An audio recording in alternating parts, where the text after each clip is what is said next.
என்னோடய பேர் தனம். எனக்கு திருமணமாகி 3 வருஷம் ஆகுது. இது வரைக்கும் எங்கள் வீட்டில் ஒரு புழு பூச்சி கூட விளையாடுறதுக்கு ஆள் இல்லை. எங்களுக்கு 3 வருஷமாக குழந்தை இல்லாததை நினச்சி நாங்கள் ஏங்காத நாளே இல்லை. இறுதியாக ஒரு டாக்டர்கிட்ட செக்கப்புக்கு போனோம். அங்கே எங்களை செக் பண்ண டாக்டர்ஸ் எங்களுக்கு ஐவிஎஃப் சிகிச்சை தான் சரியாக இருக்குன்னு சொல்லி ரிப்போர்ட்டை கொடுத்துட்டு, நீங்கள் ஐவிஎஃப் சிகிச்சை எடுத்துக்கிறீங்களான்னு சொல்லி கேட்டார். நாங்கள் யோசிச்சுட்டு சொல்கிறோன்னு சொல்லி ஹாஸ்பிட்டலை விட்டு வெளியில் வந்துட்டோம். ஐவிஎஃப் சிகிச்சை கண்டிப்பாக சக்ஸஸ் ஆகும்னு சொல்லி எல்லாருக்குமே தெரியும். எங்களுக்கும் அந்த நம்பிக்கை இருந்துச்சு. ஆனால் அதுக்கு தகுந்தா போல் எங்ககிட்ட அவ்வளோ பணம் இல்லை. பணம் நிறையா செலவாகும், பல லட்சங்கள் ஆகும். அப்படின்றதால என் கணவரோ சொற்ப வருமானத்தில் குடும்பம் நடத்திட்டு இருக்கிறதால இதுக்கு தயங்கினார். அவர் ஒரு முடிவெடுத்தார். இறுதியாக நான் வெளிநாடு போகிறேன், போயிட்டு அங்கே நிறைய சம்பாதிச்சுட்டு வரேன், வந்ததுக்கப்புறம் கண்டிப்பாக நம்ம ஐவிஎஸ் சிகிச்சை எடுத்துக்கலாம், ஒரு குழந்தைய பெற்றுக்கலாம் அப்படின்னு சொன்னார். நானும் சொன்னேன், வேண்டாம், நம்ம இங்கேயே இருப்போம், அதெல்லாம் எதுக்கு, உங்களை விட்டுட்டு என்னால் பிரிஞ்சு இருக்க முடியாது, தயவு செஞ்சு என்னை விட்டு போகாதீங்கன்னு சொல்லி சொன்னேன். ஆனால் அதுக்கு இல்லைம்மா, நம்ம இப்போது ஒரு 2-3 வருஷம் பிரிஞ்சு இருக்கிறத பார்த்தோம் அப்படின்னா காலம் ஃபுல்லாக நம்ம குழந்தை இல்லையேன்னு சொல்லிட்டு வருத்தப்படுவோம். நான் சொல்கிறத நீ கேளு, ஒரு 2-3 வருஷம்தான், போயிட்டு எப்படியாவது சம்பாதிச்சுட்டு வந்துடுறேன், கண்டிப்பாக என்னை நம்பு அப்படின்னு சொல்லி சொன்னார். அவரோட வார்த்தை என்றைக்குமே பொய்யானதில்லை, சொன்னால் சொன்ன மாதிரி இருப்பார். அதனால் அவர் எடுக்கிற முடிவு எப்பயுமே சரியாக இருக்குன்னு சொல்லி வெளிநாடு போகிறதுக்கு ஒத்துக்கிட்டேன். ஒரு 2-3 மாதம் கழித்து என் வீட்டுக்காரர் வெளிநாடு போயிட்டார். அதுக்கப்புறம் நான் தனியாக தான் வீட்டில் இருந்தேன். திடீர்னு ஒரு நாள் எங்கள் அக்கா எனக்கு ஃபோன் பண்ணுச்சு. எப்படி இருக்க தானோ அப்படின்னு சொல்லி என்னை விசாரிச்சிச்சு. நானும் எங்கள் அக்காவை எப்பயும் போல் விசாரித்தேன். அப்போ தான் எங்கள் அக்கா சொன்னிச்சு, பாலுவுக்கு நான் இருக்கிற இடத்துக்கு பக்கத்தில் தான் ஒரு காலேஜில் சீட்டு கிடச்சிருக்குதாம்மா, அவனால் தூரமாக போயிட்டு வர முடியலன்னு சொல்லிட்டு இங்கே என்னோடய வீட்டில் தங்குறதுக்காக என் அக்கா கேட்டா. நானும் என் வீட்டுக்காரர்கிட்ட கேட்டுட்டு சொல்கிறேன்னு சொல்லி ஃபோனை வச்சுட்டேன். அதுக்கப்புறம் எங்கள் வீட்டுக்காரருக்கு ஃபோன் பண்ணி கேட்டேன், எங்கள் அக்கா பையன் பாலு நம்ம வீட்டில் வந்து தங்குறேன்னு சொல்கிறான், படிக்கிறேன்னு சொல்லி சொல்கிறான், காலேஜு இருக்கட்டுங்களா அப்படின்னு சொல்லி கேட்டேன். எங்கள் வீட்டுக்காரரு தாராளமாக தங்கட்டும், பாலு நம்ம எடுத்து வளர்த்த பிள்ளை, சின்ன வயசில் சித்தின்னு உன் காலை சுற்றி ஓடிடுவான், எனக்கு தெரியாது அவனை பற்றி, அவன் தாராளமாக நம்ம வீட்டில் வந்து தங்கிக்கிட்டோம், அவன் கூட இருந்தானா உனக்கும் கொஞ்சம் பாதுகாப்பாக இருக்கும், சரி நான் வச்சிட்டோமா அப்படின்னு சொல்லி என் வீட்டுக்காரர் ஃபோனை வச்சுட்டாரு. அப்போ தான் எனக்கு சந்தோஷமாக இருந்துச்சு. அதுக்கப்புறம் எங்கள் அக்காவுக்கு ஃபோன் போட்டேன், பாலுவை வீட்டுக்கு வர சொன்னேன். அவனும் வந்தான். வந்துட்டு காலேஜ்லேயும் போய் ஜாயின் பண்ணிவிட்டு அவனும் காலேஜ் போயிட்டு வருவான். கூட மாட எனக்கு அப்பப்போ ஹெல்ப் பண்ணுவான், துணி துவைக்கிறது, பாத்திரம் கழுவுறது, சில நேரங்களில் சமையலில் கூட காய்கறி நறுக்கி கொடுப்பான். இப்படி என்னோடய ஒத்தாசைக்கு அவனுமே கூட ஹெல்ப் பண்ணிகிட்டு இருப்பான். இரவு எல்லா வேலையும் முடித்ததுக்கப்புறம் எனக்கு உடம்பு அசதியாக இருக்கும். தூங்க போகிற நேரத்தில் அவன் தான் எனக்கே பால் சூடு பண்ணி கொண்டு வந்து கொடுப்பான். அப்போ நான் அதை சாப்பிட்டுட்டு அவங்கவுங்க ரூமுக்கு போய் படுத்துருவோம். இப்படியே எங்கள் வாழ்க்கை போய்கிட்டே இருந்துச்சு. ஒரு 6 மாதம் கழித்து எனக்கு திடீர்னு ஒரு நாள் வயத்தில் வலிக்க ஆரம்பிச்சுது. என்னடா வலிக்குதே அப்படின்னு சொல்லிட்டு பக்கத்தில் பார்த்தா யாருமே இல்லை. பாலுவும் காலேஜுக்கு போயிருந்தான். சரி என்ன பண்ணுறது, நம்மளே எப்படியாவது போயிடலான்னு சொல்லி முயற்சி பண்ணி ஒரு ஆட்டோவை பிடிச்சி நேராக ஹாஸ்பிட்டலுக்கு போனேன். அங்கே டாக்டர்ஸ் என்னை செக் பண்ணாங்க. எனக்கும் பயமாக இருந்துச்சு, என்ன சொல்ல போகிறாங்களோ எது சொல்ல போகிறாங்களோன்னு சொல்லிட்டு. ஆனால் அவரோ சிரிச்சுக்கிட்டே வந்தார். டாக்டர், என்ன டாக்டர் என்னாச்சு எனக்கு அப்படின்னு சொல்லி கேட்டேன்.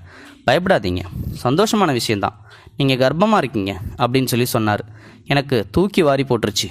என்னடா அது, நம்ம வீட்டுக்காரரோ வெளிநாடு போயிட்டார், அவர் போனதுக்கப்புறம் பாலு மட்டும்தான் நம்ம வீட்டில் இருக்கான், ஆனால் திடீர்னு இவரோ கர்ப்பமாக இருக்குன்னு சொல்லி சொல்கிறாரு.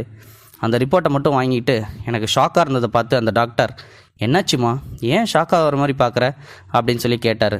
ஒன்றும் இல்லை டாக்டர்னு சொல்லிட்டு மழுப்பிக்கிட்டே வெளியில் வந்துட்டேன்.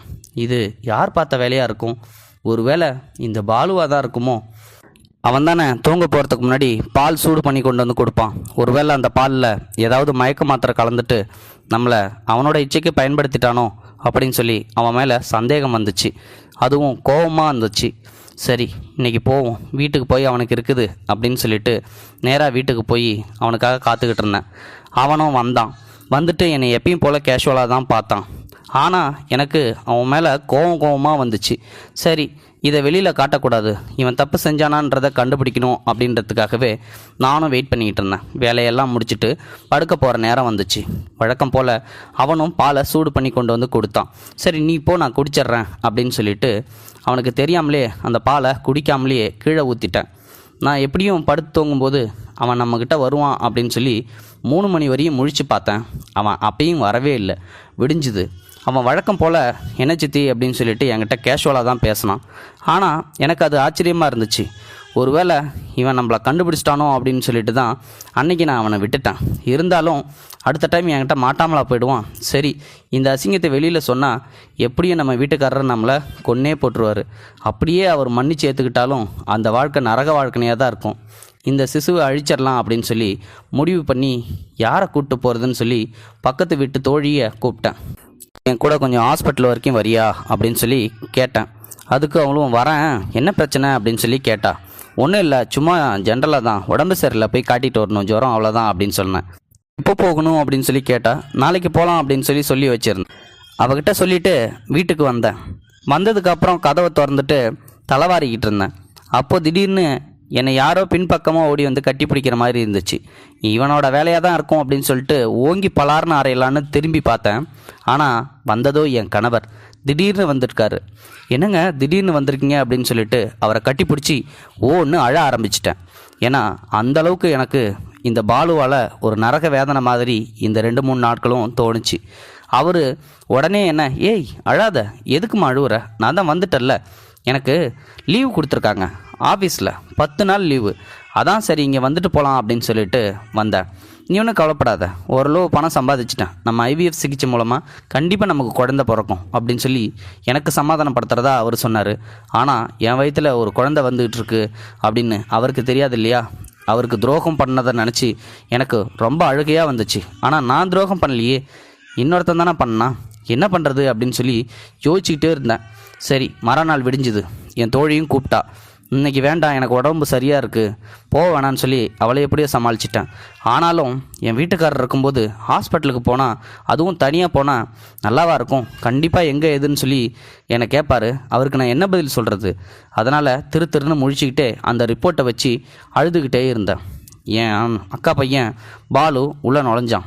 சித்தி, என்ன சித்தி, என்ன இது ரிப்போர்ட்டு, ஏன் அழுதுகிட்டே இருக்கீங்க, ஏன் சித்தி என் கூட சரியாக பேசக்கூட மாட்டேன்றீங்க, எப்போ பார்த்தாலும் என்னை அவாய்ட் பண்ணிகிட்டே இருக்கீங்க, நான் ஏதாவது தப்பு பண்ணிட்டேனா சித்தி அப்படின்னு சொல்லி கேட்டான். எனக்கு வந்துச்சு கோவம். ஆமாண்டா, எல்லாத்துக்கும் காரணமே நீதாண்டா அப்படின்னு சொல்லி அந்த ரிப்போர்ட்டை தூக்கி அவன் மூஞ்சிலே வீசினேன்.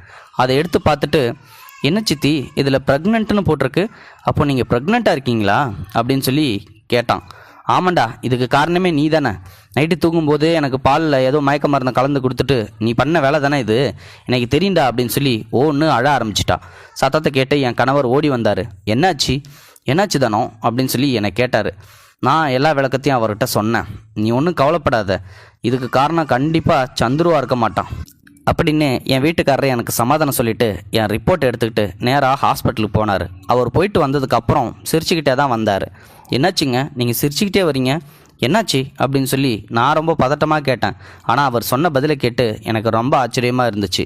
தப்பு பண்ணிட்டோமோன்னு தோணுச்சு. அப்படி ஒரு பதிலை சொன்னார். என்னன்னா, அது என்னோட ரிப்போர்ட்டே இல்லையாம்மா, என் பேரை கொண்ட இன்னொரு பொண்ணோட ரிப்போர்ட்டு. அந்த பொண்ணு பேரும் தனம் தானா, 2 பேருமே தனம்னு சொன்னதால் ரிப்போர்ட்டு மாறி வந்துருச்சு. அந்த டாக்டர் அது தெரியாமல் என் ரிப்போர்ட்டுன்னு நினச்சி என்னை கர்ப்பமாக இருக்காருன்னு சொல்லிட்டாரு. ரிப்போர்ட்டு கொடுத்து முடிச்சதுக்கப்புறம் என் பேர் கொண்ட பொண்ணுக்கிட்ட கர்ப்பமாக இல்லைன்னு சொன்ன உடனே அந்த பொண்ணு வேற எங்கேயோ செக் பண்ணி பார்த்துட்டு கர்ப்பமாக இருக்குன்னு சொல்லிட்டு எங்கள் ஹாஸ்பிட்டலில் வந்து சத்தம் போட்டுச்சு. அதுக்கப்புறம் தான் எனக்கு விஷயம் தெரிஞ்சுது, நம்ம தான் ரிப்போர்ட்டை மாற்றி கொடுத்துட்ட மாட்டேங்குன்னு. அந்த நர்ஸை பிடிச்சி சத்தம் போட்டுட்டு, உங்கள் ஃபோன் நம்பருக்கு எவ்வளோ ட்ரை பண்ணேன், உங்கள் ஒய்ஃபோட ஃபோன் நம்பர் போகவே இல்லை, இது இவ்வளோ பெரிய பிரச்சனையாக வந்து நிற்குன்னு நான் நினைக்கவே இல்லை, சாரி சார், எங்களை மன்னிச்சிருங்க, எங்கள் ஹாஸ்பிட்டல் பேர் கெட்டு போயிடும், இதை வெளியில் சொல்லாதீங்கன்னு சொல்லி என்கிட்ட சொன்னார். அதை தான் நான் அவங்ககிட்ட சொல்கிறேன்னு சொல்லி எங்கள் வீட்டுக்காரர் சொல்லும்போது எனக்கு அப்படியே ஆனந்த கண்ணீரே வந்துச்சு. நம்ம தப்பு பண்ணலன்னு சொல்லிட்டு. ஒரு பக்கம் என் அக்கா பையனை நினச்சி எனக்கு ரொம்ப வருத்தமாக இருந்துச்சு. அவங்ககிட்ட போய் சாரி கேட்டேன். மன்னிச்சிரு பாலு, நான் உன்னை தப்பாக நினச்சிட்டேன், நீ அந்த மாதிரி பையன் இல்லை, மன்னிச்சிருன்னு சொல்லி. ஆனால் அவனும் கேட்காம இங்கே வீட்டை விட்டு வெளியில் போயிட்டான். போனதுக்கப்புறம் எங்கள் அக்கா அவங்ககிட்ட என்னடா நடந்துச்சு, திடீர்னு ஏன் வந்துட்ட அப்படின்னு சொல்லி எவ்வளோ கேட்டவும் எனக்கு ஒன்றும் பிரச்சனை இல்லை, சும்மா தான் வந்தேன் அப்படின்னு சொல்லி மழுப்பிட்டான். அதுக்கப்புறம் ஊருக்கு எத்தனையோ டைமு ஃபங்க்ஷனு விழாக்கள்னு சொல்லிட்டு அக்கா வீட்டுக்கு போவேன். ஆனால் எங்கள் அக்கா பையன் என் கூட பேசவே இல்லை. நானும் என்னை மன்னிச்சிடுறான்னு சொல்லிட்டு அவன்கிட்ட கேட்கும் போதெல்லாம் வேண்டாம் விட்டுரு, நான் அந்த தப்பு பண்ணியிருப்பேனான்னு சொல்லிட்டு நீ ஒரு தடவை கூட யோசிக்கவே இல்லைல்ல. திடீர்னு என்னை பார்த்து அந்த ஒரு வார்த்தை கேட்டல, அது இன்னமும் என் மனசில் உறுத்திக்கிட்டு தான் இருக்குன்னு சொல்லிட்டு கடைசி வரைக்கும் என் கூட பேசவே இல்லை. இது போன்ற செய்திகளை உடனுக்குடன் நீங்கள் தெரிந்து கொள்ள மறக்காமல் எங்களுடைய சேனலை சப்ஸ்கிரைப் செய்யவும், கூடவே பக்கத்தில் வரும் பெல் ஐக்கானையும் கிளிக் செய்யவும்.